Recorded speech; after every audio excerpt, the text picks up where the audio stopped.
ગીર સોમનાથ જિલ્લાના નવનિયુક્ત એસપી તરીકે આજરોજ 9:30 કલાકે એસપી જયદેવસિંહ જાડેજાએ વિધિવત રીતે ઇનાજ કચેરીએ ચાર્જ સંભાળ્યો હતો. મીડિયા સાથેની વાતચીતમાં જણાવેલ કે મહીસાગરથી તેઓ પ્રથમ જ્યોતિર્લિંગ સોમનાથના સાનિધ્યમાં એસપી તરીકે ફરજ બજાવવા આવેલ છે, ત્યારે સરહદી વિસ્તારમાં આવેલ સોમનાથ મહાદેવના સાનિધ્યમાં કાયદો અને વ્યવસ્થાની પરિસ્થિતિ જળવાઈ રહે તે માટે રાજકીય સામાજિક અગ્રણીઓ સહકાર આપે તેવી અપીલ કરી હતી. જયદીપસિંહ દશરથસિંહ જાડેજા એસપી ગીર સોમનાથ તરીકે મેં આજરોજ ચાર્જ સંભાળ્યો છે. હું આની પહેલાં મહીસાગર જિલ્લા એસપી તરીકે ફરજ બજાવતો હતો અને ત્યારબાદ બદલીથી એસપી મહીસાગરથી એસપી ગીર સોમનાથ તરીકે આજરોજ મેં ચાર્જ સંભાળ્યો છે.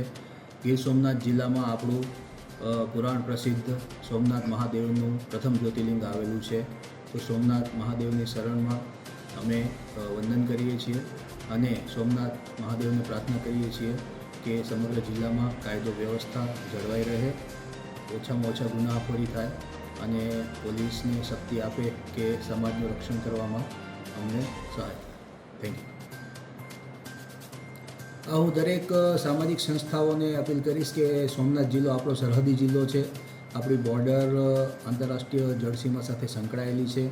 તેથી દેશ વિરોધી પ્રવૃત્તિઓ થવાની પૂરેપૂરી શક્યતાઓ રહેલી છે. આતંકવાદી પ્રવૃત્તિઓની પણ શક્યતાઓ ખૂબ રહેલી છે. NDPS જેવા દ્રવ્યો પણ અહીંથી આપણા જેને કહી શકાય ખૂબ જ સોફ્ટ કોર્નર છે આ. તો તમામ સામાજિક સંસ્થાઓને હું એક અપીલ કરીશ, તમામ સમાજના લોકોને હું અપીલ કરીશ કે આપણે દરેક ભારતીય તરીકે રહીએ, કાયદો અને વ્યવસ્થાની જાળવણીમાં સહાયરૂપ થઈએ અને આપણે એક સૂત્રતામાં દેશને મજબૂત કરીએ. Thank you. પ્રદીપ નિંબાર્ક સાથે CN24 ન્યૂઝ, વેરાવળ. હવે જુઓ દેશ દુનિયાની તમામ ખબરો તમારી આંગળીના ટેરવે. ઉઠાવો મોબાઈલ અને Google Play Store પરથી ડાઉનલોડ કરો અમારી CN24 ન્યૂઝ મોબાઈલ એપ.